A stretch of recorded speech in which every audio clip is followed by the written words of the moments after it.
not you accepted my definition of God as acceptable for this debate purposes. It wasn't a bad definition. I'll tell you what I would use as a definition of God. Just in a second here. I do have one.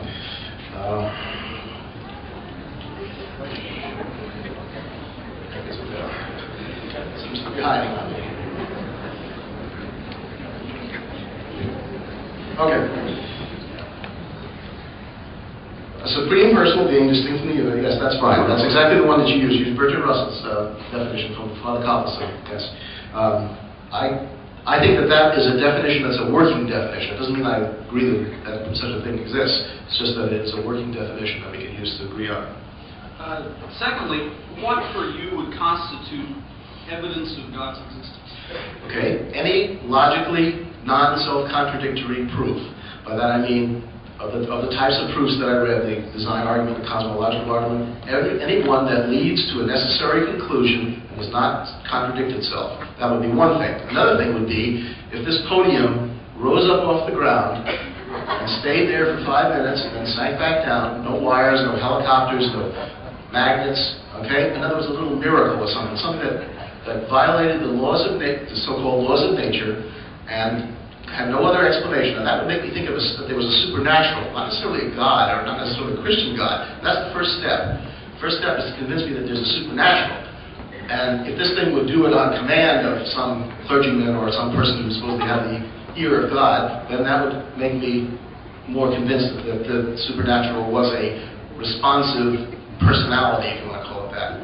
That's what it would take. So just to see what my task is, at least where you're concerned tonight, if our definition is that God is separate from the world that He created, is it logical to only allow proofs that conform to the reason, logic, and evidentiary capacity of the created being? We have no choice other than doing that. That's all the tools we have in our toolbox, is reason and logic. And if you can think of another one, I'd like to hear it. Okay.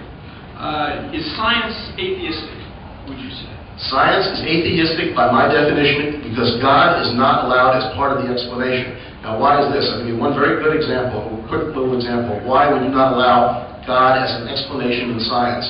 Let's say I have... If you don't mind, I would accept that. I'd like to go ahead and go on. All right, sure. Is science only allowed a natural explanation for anything that occurs? Yes. Now, apparently from your talk, you're familiar with singularities in astronomy. Mm-hmm. Isn't a singularity an explanation by scientists for an event or a state for which there is no natural explanation and for which there is no regular law, and where before what they call Planck time, all natural laws break down?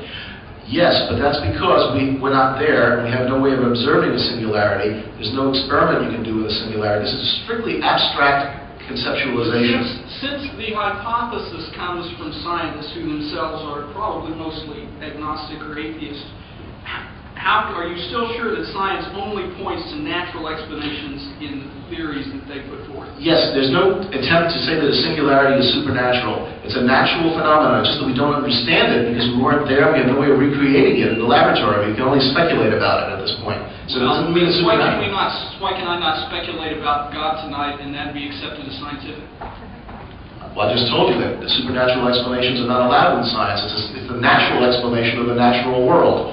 But they don't have a natural explanation for then you say they're speculating. It's not a supernatural explanation, it's just not a very adequate explanation. That's a little different because it's so new and so difficult to pin down. In fact, maybe rejected very quickly. Can you see a black hole by observation? Yes. Not as a black hole, but you can see the effects of a black hole. Okay. Things disappear. Does that not prove that there's some things even within our own universe which exist apart from our ability to observe them? I would never dispute that. Of course, there are things, but they're natural things, not supernatural things. Okay. We can't see dinosaurs alive either, but we can speculate about them. I mean, from the bones and from other evidence. If you would allow me to ask a hypothetical question, I'm not really driving anywhere with this or necessarily follow up on it, but just because I'm curious, maybe some of the other people in the audience would be, about how an atheist approaches this. Let's say you have a daughter and she's 9 years old. She's all that you have. She contracts leukemia. She's now on her deathbed. She's looking to you for comfort at that hour. What would you say? Well, I mean, I certainly would offer her comfort, but my point would be that I don't see why the comfort has to be supernatural. It could be from the human heart, from the human spirit, from the human feelings, and that's what I would do. And I think those are perfectly adequate, if not even perhaps sometimes excessively adequate. Okay, I think my time's up. Okay, I have questions for you now. Do you think God's existence can be proven from reason alone, by reason alone? Yes. Can you give me an example, other than one that you've already given, which I didn't think worked, of a way that that can be done? There's one way. Well, let's see. Yes. I think it can be proven, as I've said, logically. It can be proven scientifically. It can be proven in the sense that, to draw an analogy, when we look for life in the universe, how do we distinguish between natural signals that are coming in and something that would be from space intelligence? The way we distinguish is when we find coded information. We may not be able to break the code, but if we get coded information, we know it's from an intelligence. Like the DNA coding, the chances of that happening even in a small microorganism is 1 in 10 to the 78,000 power, according to Fred Hoyle's calculations. Which are wrong, by the way, and I'll show you that. Well, I think even if we did away with natural selection and we went to what they're calling now cumulative selection and let him keep all the right answers and just only throw away the wrong ones, you know, there are only 1 in 10 to the 80th power atoms in the entire universe. And if his calculations come up with 1 in 10 to the 78,000 power, you're giving a speech now. Way wrong. Let's just answer the question. Okay, what would it take for you to give up your belief in God? What kind of evidence would it take for you to give up your belief in God? I think that if belief in God were not reasonable, that I would not believe in God. No, that's not evidence. You're giving me what is the basis of your belief in God. I want to know what evidence. What evidence would it take for me not to believe in Right. God? Evidence for me not to believe in God is that I would have to see random laws in nature, which is what you would predict from an atheist universe, from a universe without God. I could not see orderly no laws of nature. I would have to see ones that didn't work. I would have to see singularities that started the universe, but were so uncertain that they might not blow apart the universe tomorrow. Okay. And I don't see that. What does the word faith mean to you? And is one ever justified in believing something on faith? And if so, why? Faith, as Hebrews 11:1 says, is the evidence of things not seen. Faith is not wishful thinking. Faith is not, I hope something's out there when it's not. Faith is evidence of things that you can't see, just like we were talking about with black holes. You cannot observe directly, but you know they exist. Why? Because you can see the pointers that indicate their existence. Would you say that faith and reason are antithetical systems or opposite systems? No, not at all. They go hand in hand. How so? Because, as I said, faith is evidence of things that are not seen. And so the evidence is still there, and rationally and reasonably you come to the conclusions, and when you come to that conclusion, that's faith. Okay, I'm going to get into this in my rebuttal. I disagree completely with that analysis, but we'll leave it at that. Let's see. Are we justified in saying we do not know about things? Or must we always have an explanation, even if that explanation may not be correct? Are we justified in saying that we don't know about things? Maybe the explanation of something. There's probably always an explanation, but we may not know it. And should we say that we don't know if we don't know? Yeah, I think we should. Okay.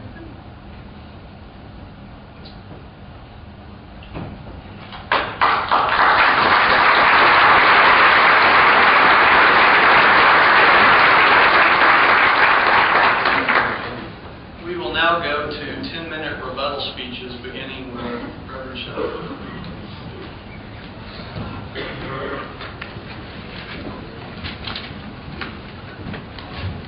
I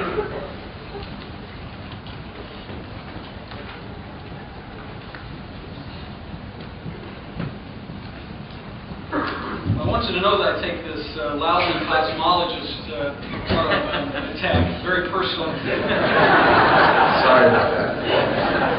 However, at least I did quote from the cosmologist.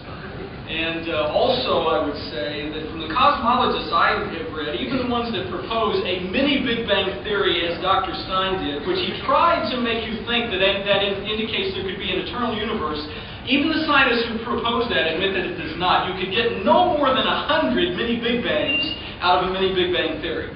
So there may have been more than one Big Bang. Some scientists propose that, but not more than 100, and you're still left not being able to say how did it all start out in the first place without a creator. So at least I quoted from the cosmologists, and I did not quote the Bible to support my position. I quoted the books, at least, the astrophysicists and others to support my position. So you'll have to pardon me, but if the burden of proof is upon me tonight, then let me add to that burden. Because at this point, I think that since Dr. Stein did not meet any of my arguments head on, did not defeat them either logically or scientifically, I'm going to leave him in the dust and speak to you all tonight. I want to raise the stakes a little bit, and I want to take the debate to a little higher level now. I don't want to talk about how something could come from nothing. I want to talk about how nature could come out of nothing. Now write this down, and then we'll get to the evidence. Specific complexity points to intelligent design. Specific complexity points to intelligent design. The scientific evidence requires a conscious, superintelligent mind which has a particular concern for human beings. For the last 6 months, past the 6 months of last year, the SETI, which is Search for Extraterrestrial Intelligence Institute, booked the Parkes Radio Telescope in Australia, the largest in the southern hemisphere, to target and tune into extraterrestrials. NASA spent $60 million on that project. Now that's important to our debate tonight. Because how do scientists determine if a radio signal is from an intelligent source? How do they tell the difference between a signal in nature, like a pulse from a pulsar, and something that is sent from another being in outer space? The answer, as I mentioned a while ago, is that if you get a message in Morse code, you know that you got something with intelligence behind it. Nature cannot duplicate Morse code. When you get a signal with encoded information, even if you cannot break the code, you know it is coming from an intelligent source and not from nature itself. God has established a worldwide web of pointers to His existence that starts with your genes and extends to the cosmos. Because nature cannot duplicate specified complexity. I only have time to give you probably 5 unnatural selections. 5, the top 5 specified selections. The top 5 pieces of natural evidence in this worldwide web of pointers to God's existence. I can't give you the top 10 list tonight, but I have time to give you at least 5. Number 5, the existence of the elements necessary for life. Number 5. The existence for the elements necessary for life. If you want natural evidence for God, God has done something infinitely greater than making this podium levitate tonight. Because God has done something significantly more important than making the gas gauge go in your car from empty to full. Astrophysicist Sir Fred Hoyle precisely predicted the resonance of carbon-12 atoms based solely on life's need for it before it was even discovered. And when he later calculated the odds that such a resonance should exist by chance, he said that his atheism was greatly shaken.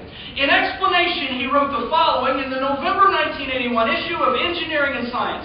A common-sense interpretation of the facts, it suggests that a super-intellect has monkeyed with physics as well as with chemistry and biology, and that there are no blind forces worth speaking about in nature. I wonder if Dr. Stein would agree with this scientific assessment.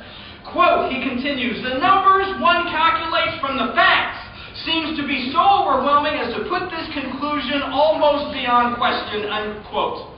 Now, he also studied, as I mentioned, the encoded information in DNA, and that the chances of that happening for even a simple microorganism is 1 in 10 to the 78,000 power. So he concludes this way, quote, life could not have originated here on Earth, nor does it look as though biological evolution can be explained from within an earthbound theory of life. Genes from outside the Earth are needed to drive the evolutionary process. This much can be consolidated by strictly scientific means, by experiment, observation, and calculation, unquote. And you know something? If he were that wrong, he would be hooted out of science. He would not be Sir Fred Hoyle knighted for his scientific achievements, and his books would not be bought and sold as they are. He would be drummed out of the academic community. Now this gives us an indication just how strong a force the human will is. Because in the face of all the physical evidence, the atheists still hold out until God levitates this dumb podium. They believe, and you know, in His place, in God's place, they have to postulate other extraterrestrial beings bringing the seeds of life here. Number 4, the ratio of proton to electron mass. The proton is 1,836 times heavier than the electron. Why? There's no natural reason. All we know is that without it, there would be no chemistry, no life, no physicists to wonder about it, no atheists to debate it.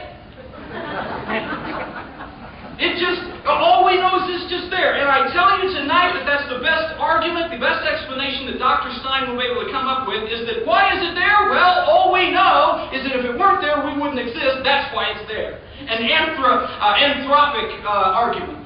Theoretical physicist Stephen Hawking mentions this ratio between the masses as one of the many fundamental numbers in nature. He says, quote, "The remarkable fact is that the values of these numbers seem to have been very finely adjusted to make possible the development of life," unquote. Number 3, the balance between the gravitational force and electromagnetic force in the stars. According to the calculations of physicist Brandon Carter, if the strength of the gravitational force were altered by as little as 1 part in 10 to the 40th power, we'd have an uninhabitable universe. Physicist Edward Kolb of the Fermi National Accelerator Laboratory draws this conclusion from that fact. Quote, "It turns out that constants of nature, such as the strength of gravity, have exactly the values that allow stars and planets to form. The universe is fine-tuned to let life and consciousness flower," unquote. Number 2, the balance between the universe's expansion and its collapse. After completing most of his work on the singularities and the Big Bang in 1983, Stephen Hawking told a reporter, quote, "The odds against a universe like ours emerging by itself out of something like the Big Bang are enormous. I think clearly there are religious implications whenever you start to discuss the origins of the universe. There must be religious overtones, but I think most scientists prefer to shy away from the religious side of it. And most atheists too, I think," unquote. That was my part. I didn't. But even Stephen Hawking recognizes just how strong a force the human will is when it's faced with scientific and logical evidence. But as the chance for our universe's balanced expansion rate becomes ridiculously small, the chance it could ever happen becomes ridiculously small, the problem for Dr. Stein and others who wish to explain it by naturalistic means becomes equally large. As a matter of fact, I think there's a scientific law about the inverse proportional relationship between logic, facts, and reason on one hand, and the credibility of the atheist position on the other hand. Number 1, natural evidence for the existence of God. Another thing that you can't explain without a God, the centrifugal force perfectly balances against gravitational force. You know, NASA has to plan with great precision in order to put a satellite into a nearly circular orbit. It takes scientists in order to do it, and even then they can't keep it up there indefinitely and can't keep it up there perhaps for very long. There is no natural reason why the outward force produced by the revolving of planets should so perfectly counterbalance gravitation, except that if it didn't, all spinning systems would either crash in on themselves or fly apart. Theoretical physicist Heinz Pagels contemplates the void before the beginning this way. Where are these laws written into that void? What tells the void that it's pregnant with a possible universe? It would seem that even the void is subject to a law, a logic that exists prior to space and time. Princeton physicist Herman Dyson writes, "The more I examine the universe and the details of its architecture, the more evidence I find that the universe in some sense must have known we were coming.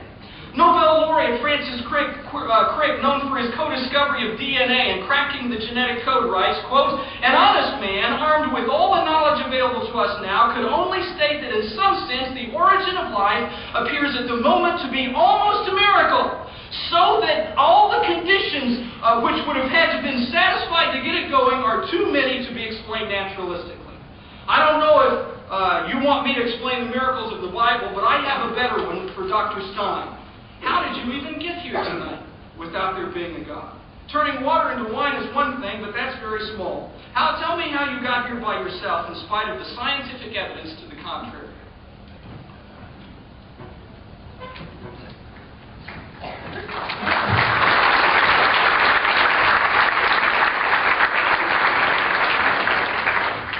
Well, I don't know how many scientists we have in the audience, but I think I was just stunned by some of the comments that were just made. For example, he's criticizing the anthropic theory when he presented the anthropic theory as his position. Incredible. What is the anthropic theory? It says that there must have been a God or some special condition, because the conditions are so wonderful on the earth. They're absolutely perfect for life to have developed on the earth. We have the right temperature, the right humidity, the right sunlight, everything else. It's just perfect. And therefore, that must have been a special place and a special creation that God made. That's called the anthropic theory. That's what he's supporting. And he's criticizing the anthropic theory. And well, he might criticize it because it's exactly backwards of the facts. The reason life developed on the earth is because the humidity and the temperature and the sunlight were correct for evolution to occur. If it hadn't been correct, as it isn't on a lot of other planets like Mercury and a number of other ones in the solar system and elsewhere in the universe, then life, at least the carbon-based life as we know it, could not have developed. So it's exactly backwards to say that the reason life developed was this is a perfect place, it was all designed that way. It's because the conditions were right here that life developed in the first place, given the passage of enough time. And what about the odds that he's quoting? They're absolute baloney, and I'll tell you why. Not every reaction can occur. You know about chemical valences and things like that. There are only certain reactions that can occur. When a certain molecule or atom meets another atom, sometimes it can combine with it, and sometimes it can't, because of the shapes of the atoms, the electrochemistry of it, the physical charges, all kinds of reasons like that. That immediately narrows down the number of the odds to a narrow band, not a small band, but a much smaller band than if any reaction could occur. You don't even calculate odds on the basis of any reaction occurring, because it can occur. Why even put those into the odds? This is where Hoyle is absolutely wrong. And in fact, I was stunned by the fact that he's quoting Fred Hoyle, who says that life could not have originated on the Earth, therefore it originated somewhere else, on another planet or another part of the universe, and was transmitted by comets or meteors or something to the Earth. Now this is a ridiculous position because it gets them into nowhere, absolutely nowhere. It means that you have to now explain how did life originate in that other place. If you want to move it off the Earth, you just moved it back a step, but so what? Explain it. How did it get there in the other place? How did it originate there? He doesn't get out of the problem at all. And to quote Fred Hoyle, approvingly in one second and then disapprovingly in another is ridiculous. You either accept his idea that life originated outside of the Earth, and that's why the odds, which he postulates incorrectly as being very large, are not so large because it originated somewhere else. Or you don't, and I don't. I don't think it helps any. Now let's get into the idea of God as an explanation. Here's a big problem he hasn't even addressed. If I say, how did something occur? What was the explanation of something? And you say, it's a mystery. Have you given me an explanation? You just put a label on it. Mystery. That doesn't explain anything. An explanation must explain something.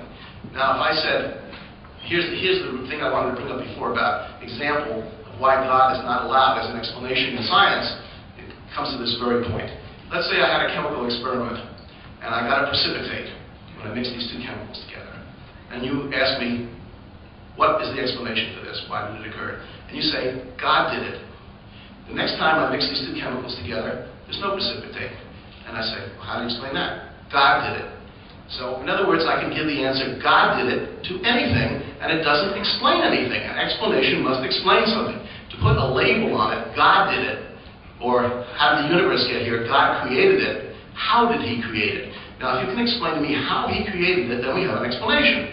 If we don't know, then we have no explanation. So to think you've gotten out of the problem by saying, well, God did it, it gets us nowhere. So put a label on it. That's all. So I would hold that he has given you no explanation for how the universe got here. And his explanation is much worse because by Occam's razor, he's got an extra level of explanation in there which gets us nowhere. It's what's called multiplying.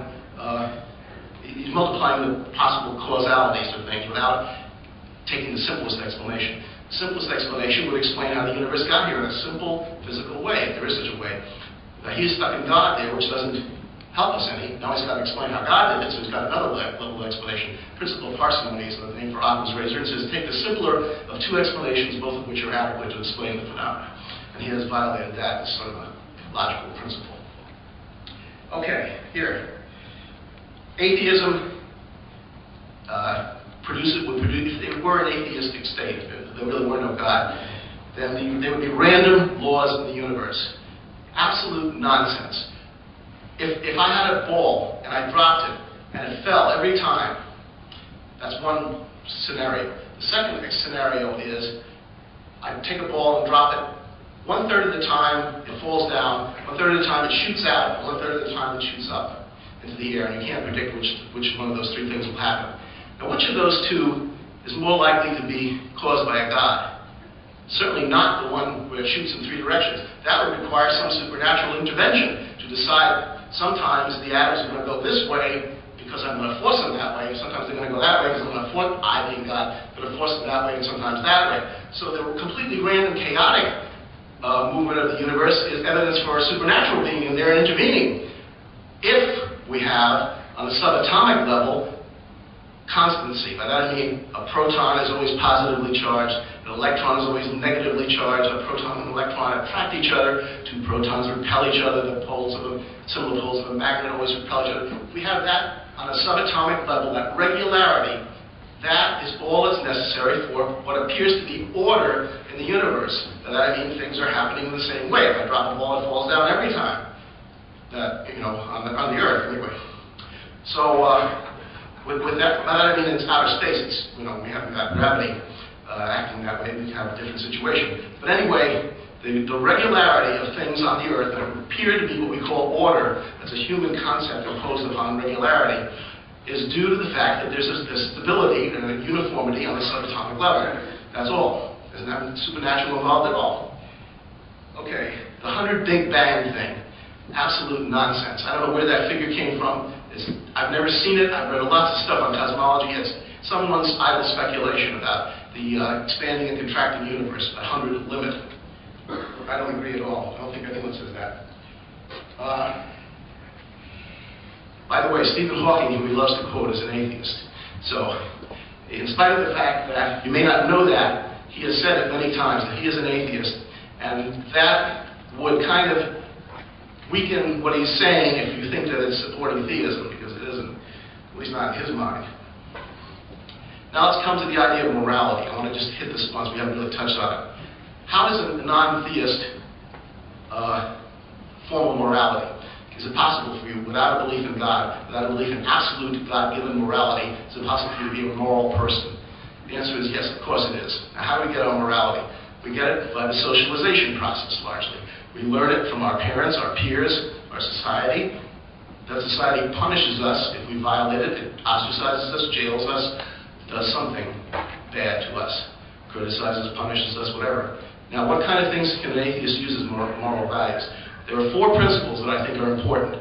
The Golden Rule, which does not come from Christianity, and it doesn't matter where it comes from, it goes way back before Christianity. Do unto others as you would have them do unto you. No supernatural involved there. The self-actualization idea. Allow a person to reach his or her potential, whatever that is. Don't hurt other people against their will. And the 4th one is the utilitarian principle, the greatest good for the greatest number. With those 4 principles, not one, and you're not using just one and ignoring the other 3, but using all 4 of them, one can make a decision, a moral decision about anything, virtually anything, with 1 or 2 exceptions. There's some scientific things, like the effect of a drug, which just take a long time to come out. It has long-term side effects, something we just don't know whether giving that will harm people, so we cannot know whether we're hurting people against their will. But in almost every other case, you can make a moral decision and come come up with a conclusion. And that's basically what we do. We don't turn to God for answers on everything, because the Bible doesn't provide answers for everything either, or they're contradictory answers very often. So the point is that most people make moral decisions in this way without even realizing it. And an atheist can indeed make them that way, and does make them. And the fact that there are millions of moral atheists, in fact, I would say that the moral values are higher, but I can't prove that. Nevertheless, the point is that it shows that it can be done. And that it can be done is done. So don't worry about the effect of not having a belief in God upon moral values. And there are lots of people who believe in God who have very bad moral values, so I mean, it works both ways. So anyway, I think I've shown you that a lot of what you just heard in the previous speeches, well, there's a two-letter word for it. It starts with B, and the last letter is an S, okay?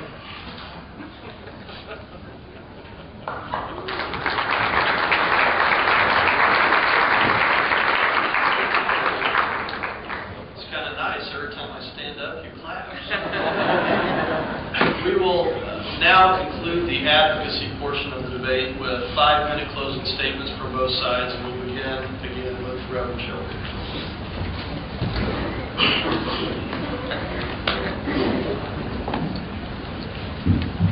I think that Norman Schwarzkopf called that bovine scatology. That's it.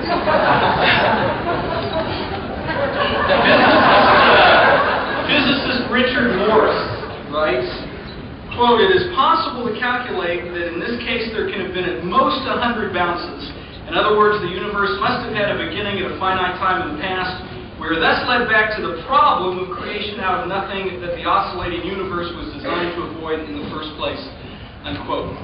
Now, I've given you logical arguments tonight. Instead, Dr. Stein has set up his own arguments and attacked them. I have also given you scientific evidence tonight, and whatever else he may say about my numbers, all I did was quote the scientists that write in the books, and evidence that any honest person would accept. Which takes faith to believe that the design of the universe and the narrow parameters for life point to some means by which it could have created itself, not only against all odds, but against all logic and evidence, or that it points to a reason for our existence, and tonight you found it. We've shown evidence of a transcendent creator who has displayed his character in his creation, his desire for love freely given by his allowance for evil, and his care and concern for man and his plan of salvation. So the real question is not the evidence, the question is the conclusion that you will draw. If all this evidence is so compelling, why don't all the physicists and the scientists believe in God? The answer is because there's a force which is stronger than reason and logic, and when faced with overwhelming scientific evidence, it will still resist logical conclusions. That force is your will. And Dr. Stein will ask, can your God create a rock so big he can't move it? He already has. Your will. Famed physicist and mathematician Sir James Jeans summed up his discoveries on galaxy formation this way, quote, "The universe begins to look more like a great thought than a great machine. Mind no longer appears as an accidental intruder into the realm of matter. We're beginning to suspect that we ought rather to hail it as the creator and governor of the realm of matter. We discover that the universe shows evidence of a designing or controlling power that has something in common with our own individual minds." Unquote. Astrophysicist Arthur Eddington came to the same conclusion. He said, quote, "The idea of a universal mind or logos would be, I think, a fairly plausible inference from the present state of scientific theory." Unquote. If you deny logic, reason, and factual evidence, you're left with nothing better than what Dr. Stein offers you. The greatest reason to reject atheism is not because of what it proves, because it proves nothing. It does not prove God's death or even his absence. The greatest reason to reject atheism is because of what it offers. It offers you logic without reason, it offers you science without hope, and it offers you life without morals. In your heart you may say there is no God, but you cannot reason logically that way, and you cannot discover scientifically that way. You affirm the laws of logic, but can't explain their existence. You affirm the laws of science, but cannot account for their regularity. But now here's the real reason why anybody chooses atheism. Because they will not affirm laws of morality, universal and absolutely defined. The reason for denying the evidence in logic and science is to hide from God in the area of morals. Go home tonight and consider. Why do you still use laws of logic and science and yet reject absolute laws of morality and think yourself logical, rational, reasonable, and consistent? Resolve tonight that contradiction of admitting a creation being but not a creator. Resolve tonight that contradiction of admitting His universal laws and yet denying His right to rule over you. Resolve tonight that contradiction of subjecting yourself willingly to the laws of science and yet rebelling to be your own God in the area of morals. People who know the truth can work extremely hard to suppress it, to be consistent in their inconsistencies, so they can prove, not from the evidence, but to themselves that there is no God. No one will be argued by this debate tonight into a belief for God. I know that. But you may be argued into a posture of discovering Him. You may be convicted of the bankrupt nature of a world without Him. And you may cry to Him yet tonight. And because He is there, He will answer. He will answer consistent with His nature. He will answer abstractly and spiritually. He will answer to your heart, but no less to your mind. In the last few seconds I have in my time tonight, I want to thank Verl Muir and the Center for Inquiry Midwest for helping us set this up, and Adam and the Bible study group that meets out here on Tuesday nights on the campus, and also the Debate Club of KU for being here as moderator and timekeeper and doing such a great job for us. And also want to thank Dr. Stein for being so gracious to come out here and meet with us. Thank you.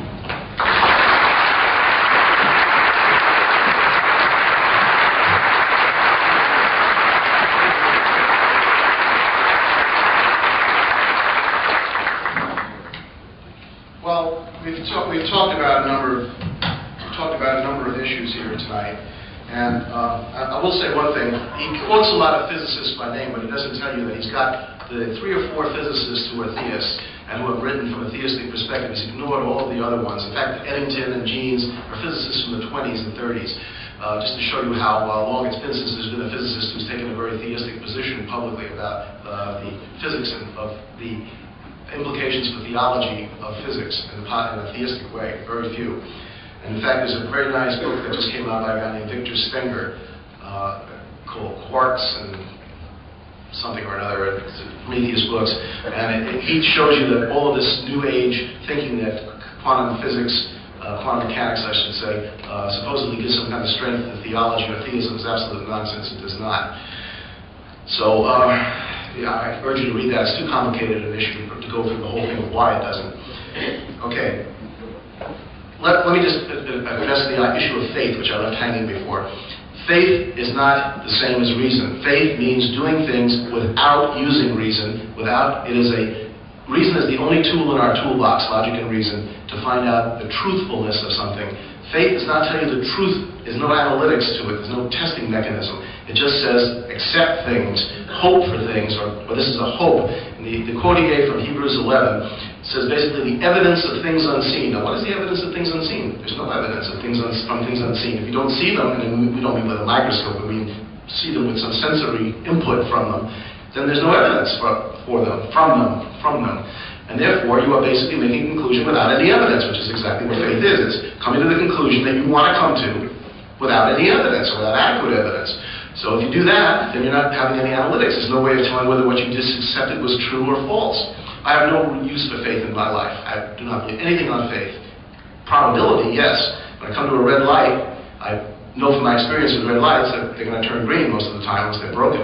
It's not faith, it's experience. Confidence based on past experience. So that's what you use to make a decision about something, not, at least I don't, use faith. Now, what's the purpose of life? Well, he said atheism leads to logic without reason. It's ridiculous. You can't have logic without reason. And nor does anyone say that atheism implies that in any way. Life without hope. Absolute nonsense. I have lots of hope in life. What does an atheist hope for? What's the purpose in life of an atheist? An atheist wants to make the world a better place, people's happiness increase. Why? Because we're the only ones who can do it. We, the human beings, are the only ones who can do it. There's no God to help us that we see any evidence for.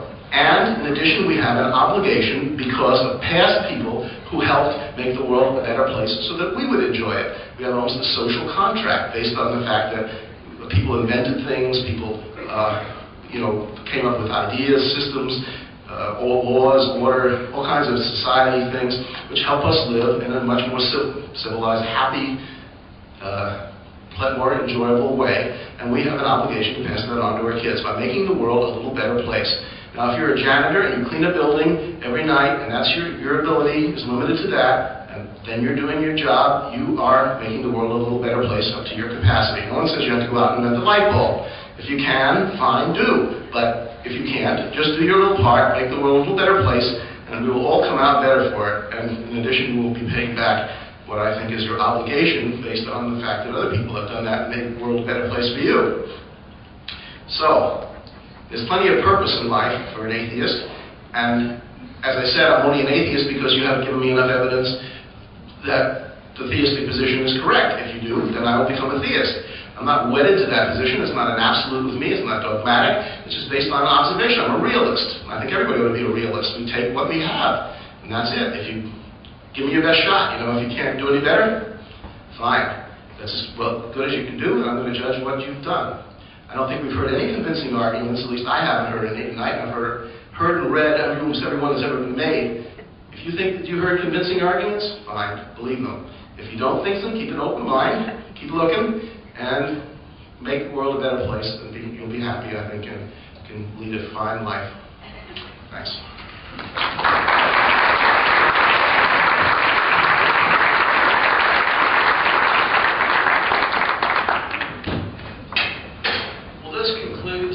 Advocacy portion of the debate. I think we will take a 10-minute break at this point to do various things, get a drink, stretch your legs. We will invite you that if you have questions for either of the speakers or both of the speakers, that you come down to the front and take a slip of paper and a pencil and write your questions legibly, please. Print them so I will be able to read them. If I can't read your question, it will be discarded. And after the 10-minute break or so, we'll collect the questions and start asking them, and we will ask questions until time dictates we do otherwise. So come get your